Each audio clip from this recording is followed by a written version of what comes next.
চালু আছে। বিসমিল্লাহির রহমানির রহিম।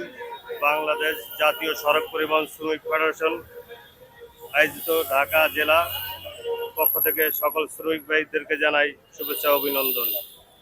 আমরা সড়ক পরিবহন শ্রমিক ফেডারেশন যত কালো আইন আছে শ্রমিকের বিরুদ্ধে, সকল শ্রমিকের পক্ষে এই কালো আইনের বিরুদ্ধে আমরা সব সময় সতর্ক অবস্থানে শ্রমিকের পক্ষে কাজ করে যাব। সকল শ্রমিক ভাইদের ন্যায্য অধিকার আদায়ে আমরা সর্বদা পরিবহনের চাঁদাবাজি বন্ধের ব্যাপারেও আমরা যথাযথ পদক্ষেপ কেন্দ্রীয় কমিটির নির্দেশে আমরা নিয়ে থাকব। যেখানেই চাঁদাবাজি হবে শ্রমিকের পক্ষে আমরা সেখানেই দাঁড়াবো এবং সকল সংগঠনের লোককে বলবো আপনারাও সতর্ক থাকবেন এবং শ্রমিকের পক্ষে থাকবেন। শ্রমিকের ন্যায্য অধিকার আদায়ে আমরা কখনো পিছপা হব না। অন্যায়ের বিরুদ্ধে সব সময় প্রতিবাদী কণ্ঠস্বর সকল নেতাকর্মী থাকবে এবং যেখানেই চাঁদাবাজি হবে আমরা সেখানেই রুখে দাঁড়াবো।